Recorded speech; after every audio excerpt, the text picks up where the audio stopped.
Bom dia, senhores! Como vocês estão? Tudo bem? Espero que sim. Nós vamos hoje continuar as nossas aulas de História do Brasil, onde nós vamos estar falando sobre o processo de independência do Brasil. Nós já falamos em outros vídeos, tá? Esse aqui é um segundo de uma série, né? Nós já falamos que esse processo depende muito de historiador para historiador para dizer quando é que começa. Alguns historiadores vão dizer que ele começa em 1808, mas de toda forma essa discussão nós já temos nos vídeos anteriores. Se você está com dúvida, volta lá. Tá? Mas o que nos importa hoje é pensar o Brasil na década de 1820. Por quê? Porque a família real estava aqui no Brasil e aí, em 1820, acontece lá em Portugal a Revolução Liberal do Porto. E essa Revolução Liberal do Porto, ela vai criar as cortes, que são uma espécie de parlamento português, onde eles vão escrever uma constituição que buscava limitar o poder de Dom João, ou do rei que fosse, que no caso era Dom João. Essas cortes vão instalar em Portugal uma monarquia parlamentar, uma monarquia constitucional, que vai tirar o poder do Dom João. E aí, quando ocorre essa revolução, as cortes exigem que Dom João volte para Portugal. Ele fala, não, obrigado, tá bom aqui, tô feliz, tô morando com uma vista boa. Aliás, o palácio dele chama Quinta da Boa Vista, onde ele mora.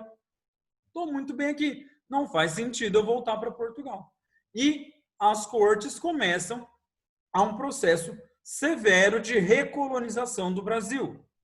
Aí você vai me perguntar, como é possível recolonizar um país que ainda é colônia?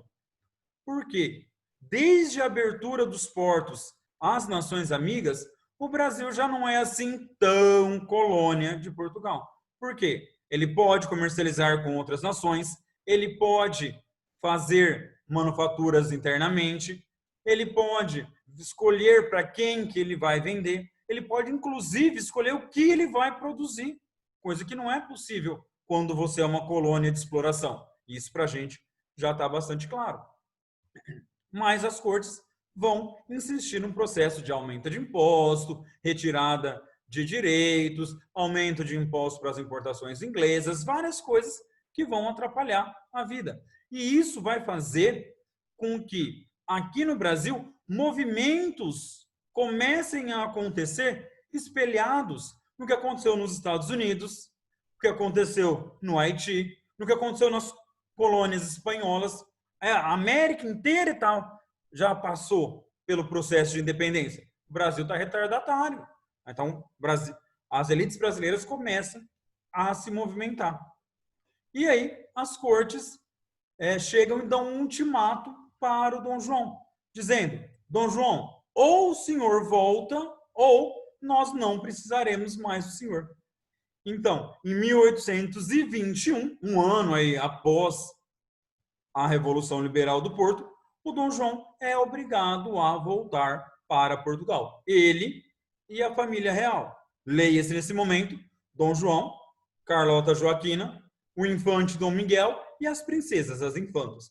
O Dom Pedro I fica aqui como príncipe regente. Tá?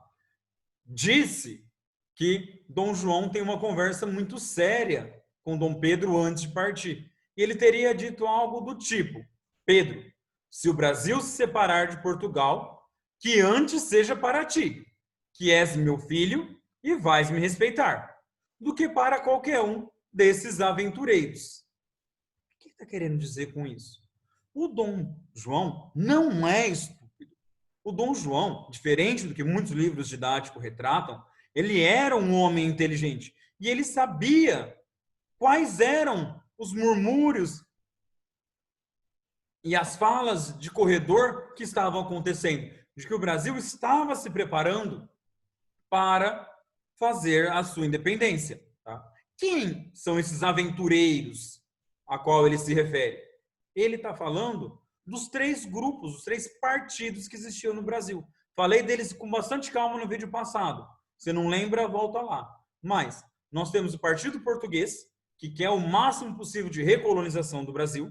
Nós temos o Partido Brasileiro, liderado por José Bonifácio, que quer a independência do Brasil sob os auspícios de uma monarquia constitucional que dê acesso para a elite e limite o acesso do povo, ou seja, onde as elites locais continuem a mandar no Brasil, continue tendo um rei que seja Dom Pedro, que seja Dom João, mas que as elites locais possam mandar e que a população não participe da política.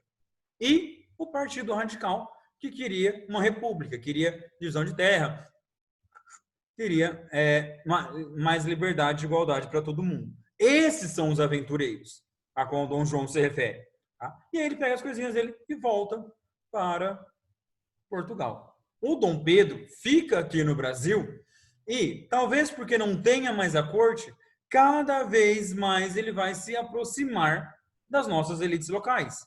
Elites essas que estavam muito mais confortáveis agora do que há 20 anos atrás. Por quê? Tinham aí uma margem de manobra e percebem no Dom Pedro alguém em quem apoiar para receber apoio. Alguém vantajoso para que a situação deles não mude. Ou que mude para beneficiá-los. E aí, o Dom Pedro fica aqui, todo felizão, se achando um reizinho tropical. Tá? Como ele vai receber apoio das elites, ele acha que ele pode mandar. E isso incomoda as cortes. Isso deixa as cortes preocupadas com a possibilidade de uma ruptura, de uma emancipação política. Por conta disso, no comecinho, no finalzinho de 1821, Dom Pedro recebe uma ordem: volta para Portugal que você não é mais príncipe regente. E aí, depois de consultar o Partido Português e as elites, ele faz o famoso dia 9 de janeiro de 1822, o dia do fico. Se é para a felicidade geral da nação, digam ao povo que fico. Tá? Olha que bonito. Se é para o bem de todos e felicidade geral da nação, digam ao povo que fico. Povo? O povo sabe o que se passa? Não. Mas do povo a gente fala mais tarde. Tá? O fato é, ele está oficialmente se comprometendo com as elites locais. Ele está dizendo, meu lugar aqui, essa terra é minha, quem vai mandar aqui sou eu e eu vou ficar por aqui. Esse recado é principalmente para o parlamento de Portugal, para as cortes. E aí, quando as cortes recebem a notícia desse tal dia do fico, só falta eles arrancarem o cabelo. O que esse maldito príncipezinho metido está fazendo?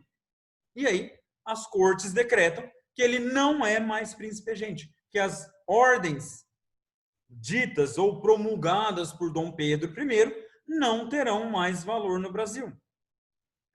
Mas o Dom Pedro também é inteligente. Ele também não vai fazer as coisas afobado. Ele começa a se organizar. Tanto que, em fevereiro de 1822, ele reúne um conselho dos procuradores dos... não eram estados ainda, eram províncias. Tá? O Brasil não era dividido em estados, era dividido em províncias. Mas ele convoca o conselho dos procuradores das províncias para conversar. Por quê? 2 motivos principais. Primeiro, para saber se não era só a elite do Rio de Janeiro, mas se todas as elites locais estavam apoiando ele, estariam junto dele, no caso, se fosse preciso de uma luta, quanto para garantir a unidade do território. Dom Pedro tinha muito medo de que o Brasil, ficando independente ou começando um processo de independência, acontecesse a mesma coisa que aconteceu com as colônias espanholas, que se dividiram em vários países vizinhos. Isso não era do interesse do Dom Pedro. Então, ele convoca esse conselho e ele vai se articular internamente. Ele vai conversar com todas as elites locais, elites do norte, do nordeste, do sul, para ver, estamos com você, você tem nosso apoio. Tá? E aí, ele fica mais à vontade para poder contestar às cortes portuguesas para contestar, caso fosse necessário. E aí, nessa vibe, nessa índole, em maio de 1822, o que ele faz? Ele decreta o cumpra-se. O que é isso? Ele inverte aquilo que as cortes haviam feito com ele. A partir de agora, as leis das cortes, só valem no Brasil se ele assinar. Se ele autorizar, as leis passam a valer. Lembra que as cortes tinham feito o contrário? Ah, só você não manda mais, quem manda é a gente. Agora que ele está falando o contrário. Quem manda sou eu. A lei aqui no Brasil só vai valer se eu assim disser que vale. Isso é muito sério, porque ele está dizendo que ele é a autoridade suprema sobre o território. As cortes ficam irritadíssimas, para dizer o mínimo, tá? E aí, inclusive, começam a organizar exércitos para mandar aqui para o Brasil. Enquanto isso, Dom Pedro começa a viajar ao Brasil, algumas regiões do Brasil, para conversar, para articular, para ver quem apoia, quem não apoia. Eu te apoio, Dom Pedro, mas o que eu vou ganhar em troca? E ele vai articulando isso. É o que ele vai fazer de maio até setembro. Até que, no famoso acontece o 7 de setembro de 1822. Ele estava saindo de Santos e indo para São Paulo, e no meio do caminho ele recebe umas cartas. Ele recebe cartas de José Bonifácio, afirmando que os exércitos portugueses estão vindo para levá-lo embora e para recolonizar o Brasil. Cartas da esposa dele, a dona Leopoldina, dizendo que o momento era aquele, que não dava mais para esperar, se vamos fazer agora. E aí ele teria dado o famoso grito da independência, independência ou morte. Sobre esse fato em si, eu queria tecer alguns comentários.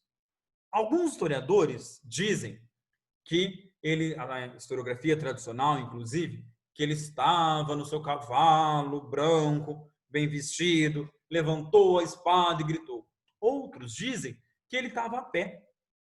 A estrada de Santos para São Paulo é muito complicada. Quando a gente volta da praia de Santos para São Paulo, se você sobe pela Anchieta, que é toda cheia de curvinhas, já é difícil. Asfaltada. Imagina em 1822, quase 200 anos atrás. Era muito pior. Outros historiadores dizem que ele estava subindo de mula, o que é bem provável historicamente, já que as mulas sobem muito melhor a serra do que cavalos.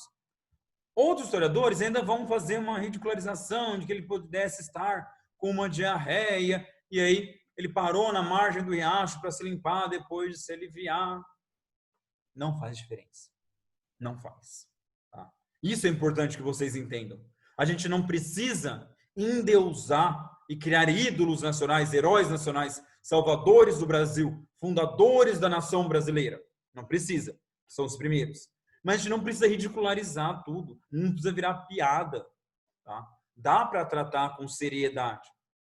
Não faz diferença se ele estava ou não de diarreia, se ele estava ou não bem vestido ou mal vestido. Tá? Essas coisas são menores. O que importa é que o 7 de setembro ele é um signo, ele é um símbolo da ruptura política entre Brasil e Portugal. A gente sabe que, e vou falar disso depois, que o processo de independência se estende ainda por mais 3 anos após o 7 de setembro. Que ele deve ter começado lá em 1808. Tudo bem, mas o 7 de setembro ele ficou consagrado como uma marca. Tá? Não que a gente deva não questionar os fatos históricos, mas a gente tem que questionar o fato histórico no que é mais fundamental, não nessa simbologia mais tosca. O fato foi proclamada a independência do Brasil no 7 de setembro de 1822. Sobre isso, tem 2 quadros, na verdade 3, mas são 2 quadros que eu queria muito mostrar para vocês, para que a gente pudesse conversar sobre eles. Tá? O primeiro é esse aqui, o quadro Independência ou Morte, do Pedro Américo. Tá? Esse quadro é o quadro mais famoso, talvez, sobre a independência do Brasil. Tá? Ele foi um quadro encomendado no governo do Dom Pedro II filho do Dom Pedro I. Esse quadro é um quadro gigantesco. Ele fica lá no Museu da Independência, lá no Museu do Ipiranga, tá? Que fica lá em São Paulo. Ele tem 7 metros por 4.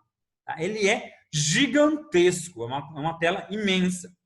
E ele quer narrar uma história que a gente sabe que provavelmente não é assim, tá? O que ele tem aqui? Primeiro, ele coloca o Dom Pedro como figura central. Repara, o Dom Pedro estaria aqui, ó, bem no meio do quadro, figura central, como se toda a independência tivesse dependido apenas dele, como se a vontade do Dom Pedro fosse suficiente para resolver todo o processo de independência. Você vê aqui os dragões da independência, os soldados em suas roupas de luxo, que provavelmente, quase certamente, não estavam. Você não anda por uma estrada lamacenta de uniforme branco, né? Mas é para construir. Repara que você nota uma espécie de movimento, como se Dom Pedro fosse um sol e as pessoas estivessem orbitando ao redor dele, tá? Repara que esse quadro foi feito mais de 60 anos depois do fato. E aí eles vão inserir nesse quadro vários elementos que seriam importantes para legitimar o governo imperial, para legitimar tanto Dom Pedro I quanto Dom Pedro II. O interessante é que esse quadro ele é quase uma cópia de um outro quadro de 40 anos atrás. Olha aqui. Estão vendo esse quadro? Esse quadro é de um artista francês chamado Meissonier, que foi feito em 1840, chamado Batalha de Friedland. Esse quadro vai representar o Napoleão Bonaparte. Se vocês repararem, os quadros são muito semelhantes. Tá vendo? Os cavaleiros chegando, outros cavaleiros correndo, um círculo em volta. Ó, consegue reparar? Tá? O Pedro Américo, ele vai se inspirar muito nesse quadro aqui para poder fazer a sua obra, a sua grandiosa obra do Grito do Ipiranga. Um outro quadro que eu queria mostrar para vocês é esse, chama A Proclamação da Independência. Esse quadro é do Morro e ele é um pouco mais novo, perdão, um pouco mais velho, né? um pouco mais próximo da Proclamação da Independência do que o do Pedro Américo. Esse quadro, ele vai ser de 1844 e nele a gente consegue ver o Dom Pedro, deixa eu voltar para cá, a gente consegue ver o Dom Pedro proclamando a independência, tá? E aí, quem mais que a gente tem aqui? A gente tem várias pessoas do povo, nós temos vários populares, nós temos mulatos, nós temos mestiços, nós temos negros, nós temos pessoas com feições mais indígenas, nós temos população de pé no chão, nós temos tropeiros, tá? Dando a ideia de que talvez o Dom Pedro tivesse recebido o apoio da nação, como se ele fosse o criador da nação e tivesse recebendo o apoio popular para isso. Tá? O que eu quero? Por que eu mostrei esses dois quadros para vocês? Tudo é uma questão de discurso. Que ideia eu estou tentando vender quando eu produzo uma imagem?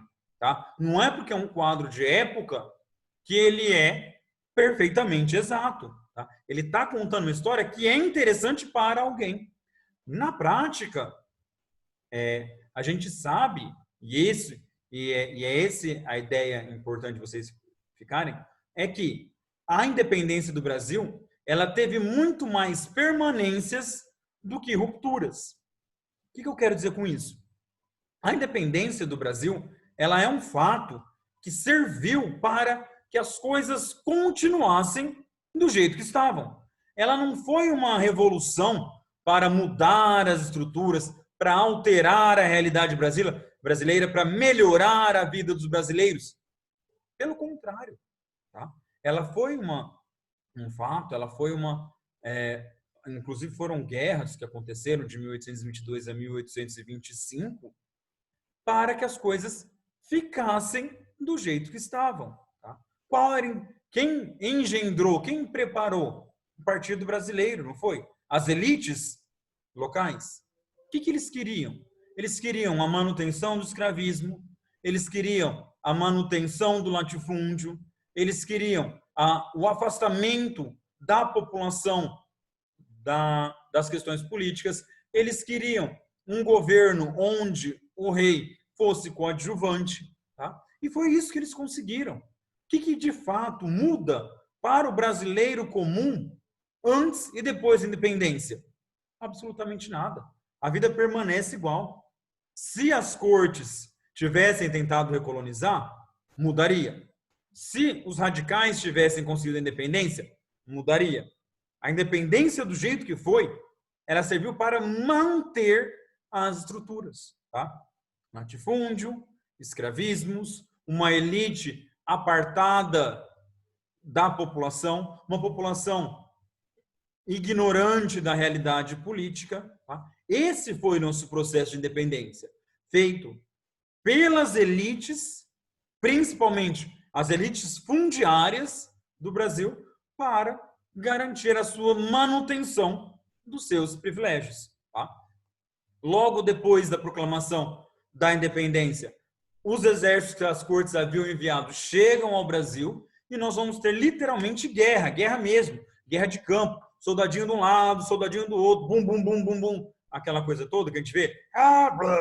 Isso, a gente vai ter tudo aquilo no Brasil, até 1825, quando o Brasil vai assinar um tratado com Portugal, se comprometendo a pagar uma indenização bilionária para eles, para que Portugal aceitasse a nossa independência. Tá? O primeiro país a aceitar a independência do Brasil foi os Estados Unidos. Depois, a Inglaterra. Por quê? Estados Unidos e Inglaterra tinham interesses que o Brasil fosse independente.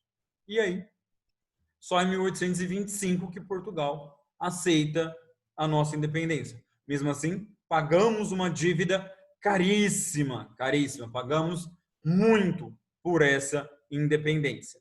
E ficamos com um rei, Dom Pedro I, que na verdade depois virou imperador, um imperador que herdaria o reino de Portugal. Tá? Que, se nada tivesse acontecido, teria juntado as duas coroas, a coroa de Portugal com a coroa do Brasil. Então, ou seja, foi um grande movimento para manter as coisas do mesmo jeito. Ok? Na próxima aula falaremos sobre o governo do Dom Pedro I, o governo imperial, o período onde o Brasil começa a se tornar Brasil Império. Ok? Grande abraço e tchau!